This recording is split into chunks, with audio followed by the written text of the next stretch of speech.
Welcome to Vegas Hockey Hub here in the sports entertainment capital of the world, Las Vegas, Nevada. Here on PRConnectionRadio.com, the voice of new media. I'm your host, Ian Rachiele. And while the Vegas Golden Knights, the season is going on, there's been some wins, been some losses, ups and downs. It's always a good idea to look at the rest of the NHL. And more importantly, I find it intriguing to look at former coaches of the Vegas Golden Knights. Now, we have done an episode before here on Vegas Hockey Hub talking about former Golden Knight Pete DeBoer and how he's performing in Dallas. Turns out the best record in the Western Conference, Pete DeBoer. He's doing pretty well. So, on the opposite effect, how about we look at the first head coach in Vegas Golden Knights history? How about we go over the New York Rangers and how they are performing under ex-Golden Knight Gerard Gallant? So to give you some context, I'm actually going to go over Gerard Gallant and what he has done up to this point. Because Gerard Gallant, he spent a few seasons with the Vegas Golden Knights. He was part of the Golden Knights organization from day one, and then he got fired midway through 2019, 2020. But before that, Gerard Gallant had a fascinating career, not just as a coach, but as a player. This is the same Gerard Gallant who got drafted by Detroit in the 1981 NHL draft. It's also the same Gerard Gallant that throughout his playing career actually played over 600 NHL games with the Detroit Red Wings, and he had a cup of coffee with the Tampa Bay Lightning towards the end of his professional hockey career. But for someone like Gerard Gallant to have 600 games of NHL experience, over 1,600 penalty minutes as a NHLer. As a matter of fact, there was one season where Gerard Gallant accumulated 250 penalty minutes in a single season. So if you just based off of that, you might think that he was just a gritty player, that he was a grinder, he was an enforcer. But in actuality, he had 211 goals, 480 points in 600 games. This is the same Gerard Gallant that in a single season had 93 points in 88-89.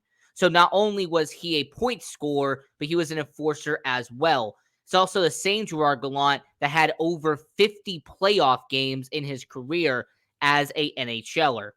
But everything can't last forever. So after the 1995 season, after a 14-year career as a NHLer, he eventually hung up his skates and he eventually became a head coach. So he became a head coach and he was part of the assistant in the AHL for a little while. He was an assistant coach for the Fort Wayne Komets, an assistant coach for the Louisville Panthers. However, his first tenure with the NHL came with the Columbus Blue Jackets. So the Columbus Blue Jackets, he was an assistant coach for them for a couple of seasons. He was a head coach and an assistant coach, and he was also somebody who was an assistant coach for 4 seasons and then became a head coach of the Columbus Blue Jackets in the mid-2000s. And his first taste as a NHL head coach, he had 3 seasons in Columbus, went 56, 76, and 4 as a NHL coach. His first tenure there, he missed the playoffs all 3 years. He was the head coach of the Columbus Blue Jackets. But you know what? That's fine. You know, it's your first tenure, your first run as an NHL head coach. You're going to be okay. So he gets fired, replaced by Ken Hitchcock. He then becomes an assistant coach for Team Canada. He becomes an assistant coach for the New York Islanders. I mean, this is someone that, had to go back to being an assistant coach, but still a very accomplished assistant coach with the Team Canada and with the Islanders. Well, then he gets his second chance. And in 2014, almost 9 years later from when he was a NHL head coach, he becomes the head coach of the Florida Panthers. He gets hired by Dale Talon, who was a mastermind of the Chicago Blackhawks during their Stanley Cup run, and he spends 3 years in Florida. I also want to keep in mind this is the same Florida Panthers team that around this point you had Roberto Luongo as their goaltender. In year one, they go 38, 29, and 15. They missed the playoffs in his first year. So 4 years in, he has not made the playoffs as a coach. And then 2015, 2016, his second year in Florida, they go 47, 26, and 9. They win their division in the Atlantic, but lose in the first round to the New York Islanders, a team he used to be an assistant coach for. So after year two in Florida, you have Roberto Luongo. Now, off-season, they signed some guy named Jonathan Marchessault. He'll be important later. And they have Riley Smith, who they got from the Boston Bruins in a trade involving Mark Savard and his contract. So you have Riley Smith, Jonathan Marchessault, Aaron Ekblad, Roberto Luongo.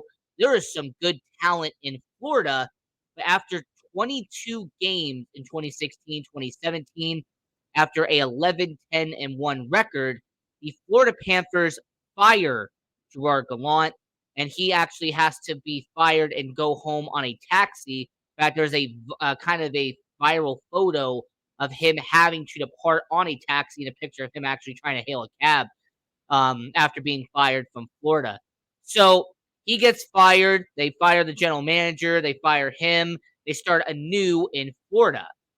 Well, not even half a year later, he gets announced as the head coach of the Vegas Golden Knights. And now I'm going to kind of simplify this for a half-hour show, but for the Vegas Golden Knights, he was the perfect coach for year one. This was a Gerard Gallant who was able to lead them in the right way. I mean, keep in mind, Gerard Gallant is a gritty guy. Go back to what he did as a player. Gerard Gallant liked to have some physicality, some tough players on their bottom six, and he did that with the Vegas Golden Knights.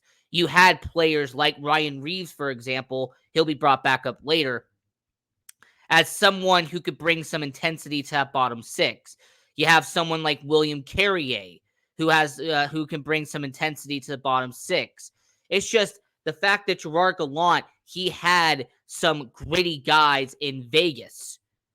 And he also had some good goal scorers, just like his former Florida Panthers counterparts in Jonathan Marchessault and Riley Smith. Bringing those two over from Florida to Vegas to be with Gerard Gallant again was a fantastic move in hindsight. He also had a fantastic Hall of Fame goalie in Marc-Andre Fleury. So for the second straight team, he has an excellent goalie, some solid defenders that are shot blockers like Braden McNabb, Nate Schmidt, just like you had Keith Yandel and Aaron Ekblad out there in Florida. And then on the offense, you had some goal scorers on the top six and gritty enforcers, some intensity, and some tough players on the bottom six. So year one, they make it to the Stanley Cup Finals. They lose to the Washington Capitals in year one of the Vegas Golden Knights. We talked about this very much here on this show on Vegas Hockey Hub. And this is someone who won the Jack Adams Award as the coach of the year and was actually the All-Star Game coach for the Vegas Golden Knights. In 2018, he was the coach of the Pacific. So year two, 2018, 2019, a year that kind of gets forgotten in the shuffle, kind of led to the decline of what happens the next year. So they go 43, 32, and 7. That would be around the 6th seed in the West if they did 1-8. So they finished behind San Jose. They finished behind, I believe, Calgary. And they lose in the first round to the San Jose Sharks. Now, I'm not going to sugarcoat it here. They lost in 7 games, but they were up 3-1 in the series. All right, we can revisit and we could talk about, the 5-minute major. We could discuss, game 6, Marc-Andre Fleury letting up that goal in overtime. Look, with everything that happened in the San Jose series, a lot of the blame could actually be put on Gerard Gallant itself and the way that they played against San Jose, and the fact that it felt like the pedal was kind of taken off in Game 5 and Game 6, and they weren't able to recover in Game 7. So after a very bad loss in year 2 with the Vegas Golden Knights, year 3 is where everything fell apart for Gerard Gallant. Not only did you have some injuries that affected the Vegas Golden Knights throughout the year, but Marc-Andre Fleury showed signs of regression. As a matter of fact, Marc-Andre Fleury was, hey, they had to bring in Robin Lehner that year to kind of add some help for Robin Lehner and Marc-Andre Fleury, because Fleury unfortunately had regressed a bit in that year. It really felt like when it came to Marc-Andre Fleury in that 2019-2020 season, that he was showing some signs of decline. You also had the defense, where unfortunately the defense didn't look as strong as they did in year 1 and in year 2. You had some young guys that eventually were called up, and it really messed with the chemistry there. Also, your bottom 6, you had Ryan Reeves, you had William Carrier, but you had lost some intensity on the bottom 6. And on the top 6, you lost James Neal, you lost David Perron, Eric Holla, he was shipped out. He was no longer there anymore. They had brought in Mark Stone. You had brought in Max Pacioretty, Paul Stastny. So there were some good veterans on the top 6, but it just didn't feel the same. It didn't look right from a Vegas Golden Knights perspective. And also, one of the biggest concerns and one of the biggest question marks that Gerard Gallant has had throughout his coaching career is that his scheme tends to get predictable as his time goes on.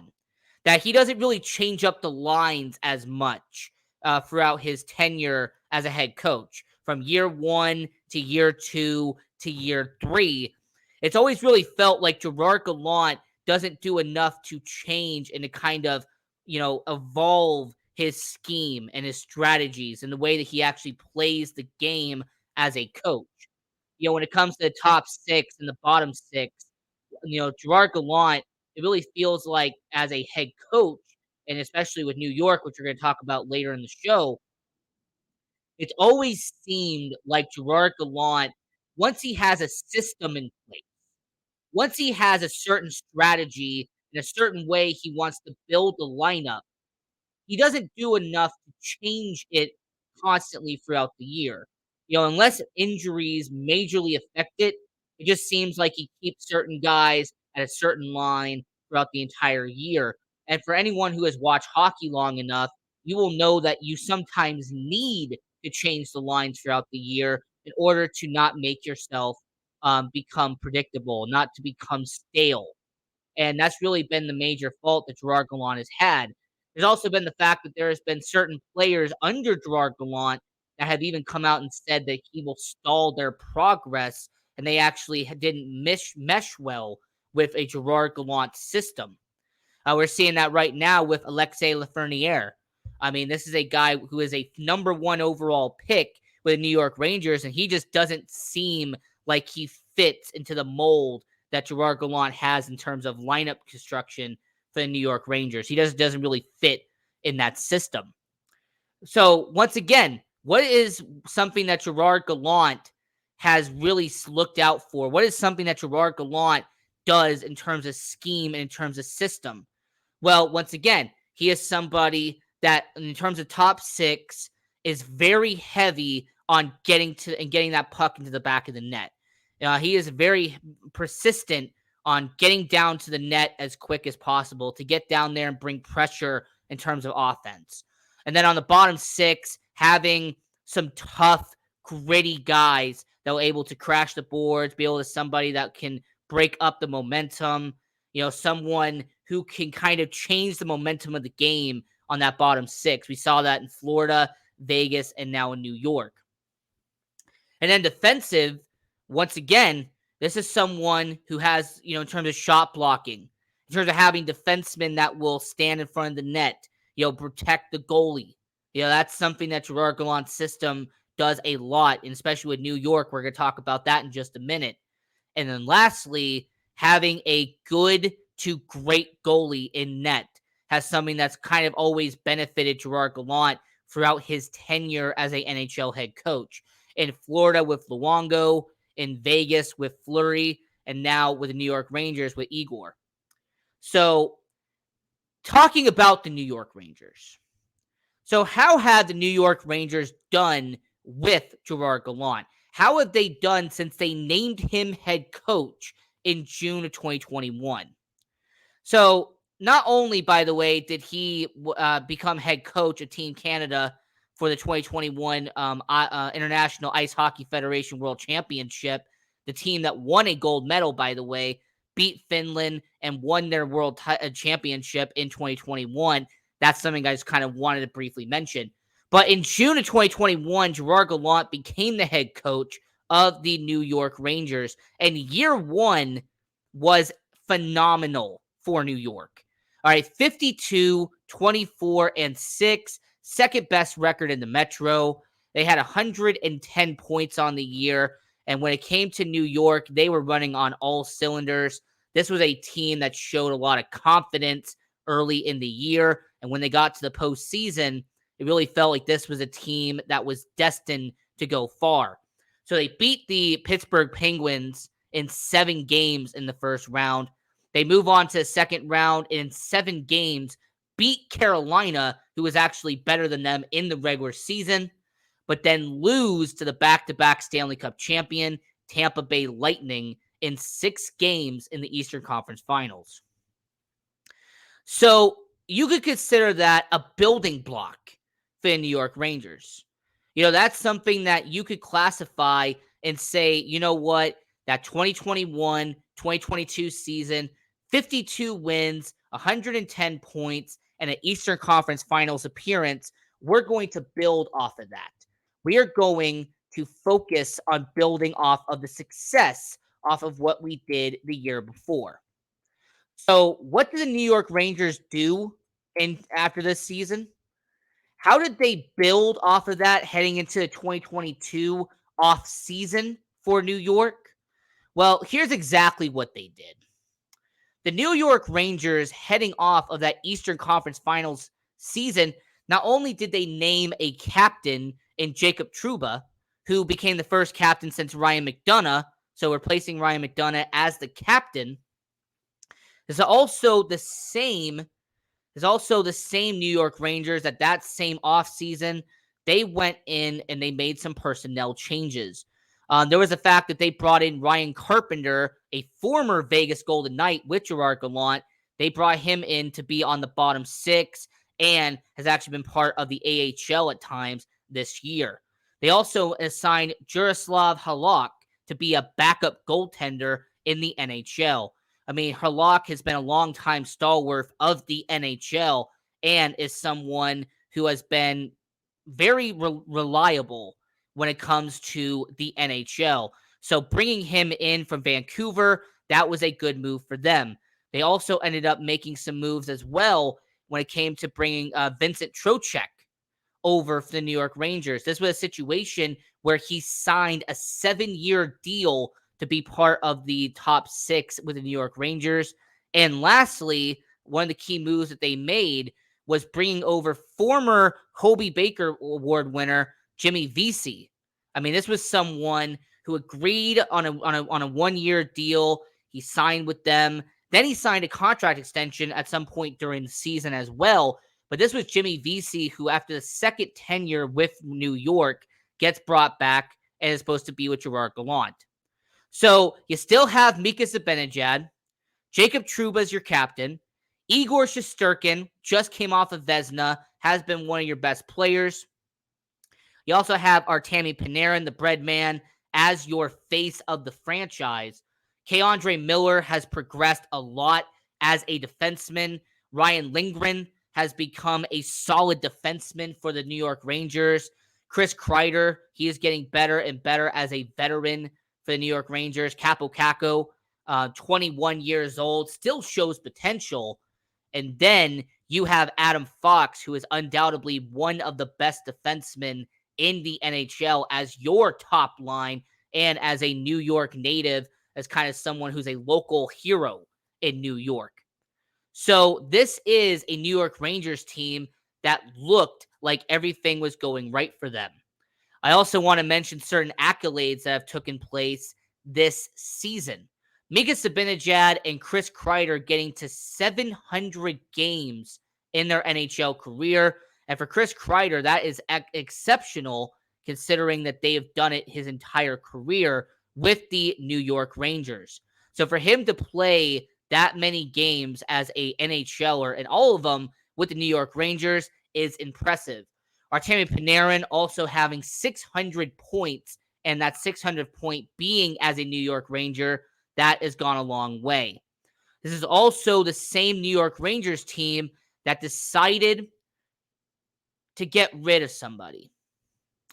Now, I mentioned that I was going to get back to Ryan Reaves later in the show. Well, the New York Rangers brought in Ryan Reaves from the first year Gerard Gallant was here. Gerard Gallant brought over Ryan Reaves from the Vegas Golden Knights. They traded to get Ryan Reaves. Well, not even 1 year later, the New York Rangers trade Ryan Reaves to the Minnesota Wild to get a draft pick in return. So Ryan Reaves, who is an enforcer, who is somebody that is a good player to have on your bottom six, if you want that physicality, that toughness, they trade him away. And that's actually one of the first ways I look at it. And I say, you know what? The New York Rangers, surprisingly, are not keeping with this kind of same formula they did the year before. There is some schemes that are kind of changing with the New York Rangers. He's not doing the same old they did the year before. And the only way you have to examine that and actually determine it is based off of what their lineup is right now. I mean, Artemi Panarin, Mika Zibanejad, and Jimmy Vesey is your top line for the New York Rangers. This is still a 50-point Panarin, a near 50-point Zibanejad, and Jimmy Vesey, 9 goals on the year, most likely going to get to around 15 by the year's end. This is someone who, by the way, has never had more than 20 goals in a single season. So having him on the first line with Zibanejad, with Panarin, has been a solid move for the New York Rangers.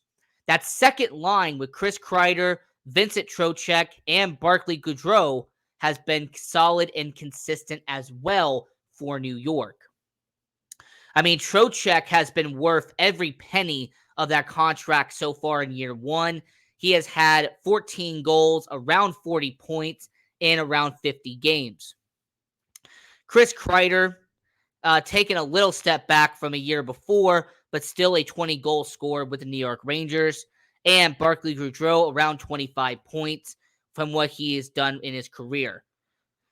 I also want to mention the young bottom six that Gerard Gallant has in New York. It is a little bit of a difference from what he did in Vegas. It is a bit different from what he has done in other places in his career.